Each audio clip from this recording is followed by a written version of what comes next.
السلام علیکم، کیسے ہو آپ سب؟ تو صبح کا ٹائم ہے اور کچن میں آئی ہوں، اور کچن کا کچھ ایسا حالات ہے صبح کے ٹائم ہمارا کچن جو ہے وہ بالکل پھیلا ہوا ہوتا ہے، کیونکہ بچے جو ہے وہ رات تک لیٹ تک جاگ رہے ہوتے ہیں، تو وہ پھر چائے شائے بنا رہے ہوتے ہیں، اور اس وجہ سے ہمارا کچن کی حالات جو ہے وہ صبح بالکل وہ بری ہوئی ہوتی ہے۔ تو میں صبح صبح کچن میں آ گئی، اور آٹا گوندنا تھا، آٹا نہیں تھا، تو جس ڈبے میں آٹا رکھتی ہوں میں اسی میں گون لیتی ہوں، مجھے ایزی رہتا، مجھے دوسرا برتن نہیں یوز کرنا پڑتا۔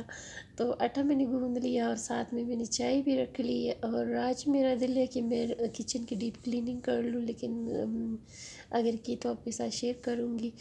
اچھا، اور آٹا جیسے گوندا میں نے 1 منٹ بھی نہیں رکھا، اسی ٹائم ہی میں نے پراٹھے بنانے شروع کر لیے، تو یہ ٹیڑھے میڑھے پراٹھے بن رہے تھے کیونکہ آٹا میرا سیٹ نہیں تھا۔ ساتھ میں نے چائے بھی رکھ لی، اور پراٹھے ہمارے بن گئی، چائے بھی ہو گئی، ناشتہ بھی ہو گیا ماشاءاللہ سے، اور چیزیں میں نے سمیٹ لی ہے، تھوڑی بہت ڈسٹنگ اوپر کی ہے، تو پھر نیچے جاؤں گی، نیچے کا صفائی وغیرہ کر کے تو انشاءاللہ تعالیٰ آپ کے ساتھ شیئر کروں گی سارا کچھ۔ تو یہاں پہ ڈسٹنگ کر کے اور پھر میں نیچے جاؤں گی، تو سمپل ڈسٹنگ میں نے کر لی ہے، پر جھاڑو پوچھا بعد بھی کروں گی جب نیچے کا بھی ہو جائے گا تو۔ اور نیچے میں آئی تو جیسے دروازہ کھولا تو یہ بلی جو تھی وہ سیڑھی میں بیٹھی ہوئی تھی، اس نے ہمیں بہت تنگ کیا، حالانکہ یہ ہم نے رکھی نہیں ہے، لیکن جب پھر دروازہ کھول لیتے بس یہ آ جاتی، اور پھر رات کو بہت مشکلوں سے اس کو نکالتے ہیں۔ تو باہر میں کیری سے لیمن چاہیے تھے، میں لیمن توڑنے گئی، اور ماشاءاللہ سے اتنی پیارے پیارے لیمن اس پہ لگے ہوئے تھے لیمن میں، اور امرود بھی، تو دیکھ کے بہت اچھا لگ رہا تھا۔ جو امرود ہے اس کے پاس میں سے گزرتے تو اتنی پیاری سی خوشبو آتی ہے نا امرودوں کی،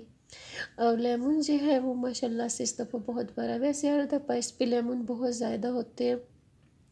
لیکن یہ کہ ہمارے ہمسایوں میں وہ ایک فیملی تھی، وہ رینٹ پہ تھی، تو وہ نہیں چھوڑتے تھے، وہ اتار دیتے تھے اس میں سے، تو اس وجہ سے اس پہ پھر مجھے کبھی لیمن نہیں ملی، لیکن اس دفعہ بہت بڑا ہوا ہے ماشاءاللہ سے وہ چلے گئے ہیں تو لیمن ہمارا بچ گیا، ان کی جگہ پہ ایک اور فیملی آئی، وہ اچھی ہے، وہ مثلاً ان کو جتنی ضرورت ہوتی ہے اتنی توڑ دیتے ہیں۔ اور جب گھر آئی تو پلاننگ تو بہت کی تھی کہ میں یہ کروں گی وہ کروں گی، تو لیکن کچھ بھی نہیں ہوا۔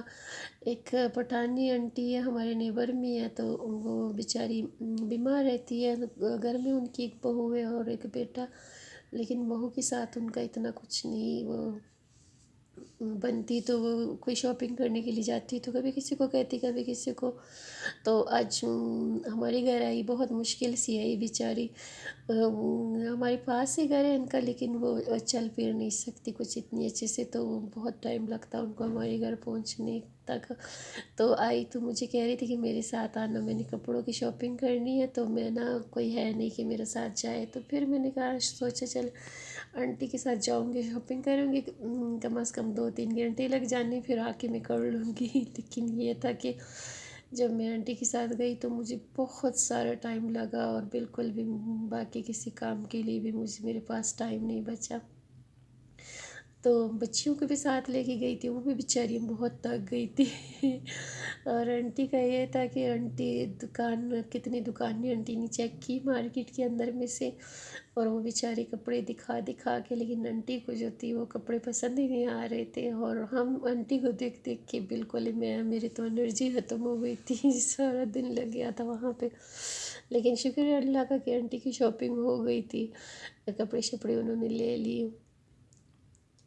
تو یہاں پہ دکھا رہے تھے، تو یہ کپڑے جو تھے آنٹی کو نہیں پسند آئے، یہاں پہ کتنے سارے انہوں نے دیکھے ہیں، پھر ادھر سے اٹھ کے چلی گئی، میں نے کہا آنٹی اتنے سارے انہوں نے دکھائے، کوئی ایک آدھا لے ہی لیتی، آنٹی کہتی مجھے نہیں اچھے لگے، تم نہیں، میں نہیں لے سکتی تو دوسری شاپ پہ گئی، وہاں پہ انہوں نے دکھائے، کافی سارے انہوں نے دکھائے، تو ویسے وہ شاپ میں 2-3 آدمی تھی، تو کبھی ایک آ جاتا تھا، کبھی دوسرے کو بھیج دیتے تھے، وہ بیٹھ جاتا تھا، تو بہت سارا آنٹی نے تکایا اور پھر آنٹی نے کپڑے لے لیے، ویسے اتنی کچھ خاص شاپنگ بھی نہیں تھی، 2-3 سوٹ ہی آنٹی نے لیے، لیکن بہت سارا ٹائم لگایا، اور ہمارا تو پورا دن ہی چلا گیا، ہم نے کچھ بھی نہیں کیا۔ اور بس آنٹی کے ساتھ ہی گھومتے رہے۔ خیر آنٹی کی شاپنگ ہو گئی، شکر ہے اللہ کا، اور ہم باہر نکلے۔ اچھا جب جا رہے تھے تو تب دوپہر کا ٹائم تھا، اور جب واپس مارکیٹ سے نکلے تو شام کی اذانیں ہو رہی تھی۔ تو پورا دن آنٹی کے ساتھ آج ہمارا لگ گیا۔ تو جب باہر نکلے تو اندھیرا ہوا تھا ہلکا ہلکا، اور شکر اللہ کا کہ آنٹی کی شاپنگ ہو گئی، کپڑے شپڑے انہوں نے لے لیے۔ اور پھر بس گھر آئے تو اتنی زیادہ تھکاوٹ تھی، اتنی تھکاوٹ تھی کہ اور کچھ کرنے کا دل ہی نہیں کیا۔ بس گھر آئی تو آتے سارے میں نے چائے پی، اور پھر چائے پی کے تھوڑی سی میری تھکاوٹ ہٹی، ختم ہوئی۔ تو گاڑی ہماری آ گئی تھی اور ہم بیٹھ گئے، اور آنٹی بیچاری چل پھر نہیں سکتی، آہستہ آہستہ چلتی، تو بہت سارا ٹائم ان کو لگا۔ تو یہ تھا ہمارا آج کا دن جو آنٹی کے ساتھ گزرا۔ کل پھر ملیں گی نیو ویڈیو کے ساتھ، تب تک کے لیے اللہ حافظ۔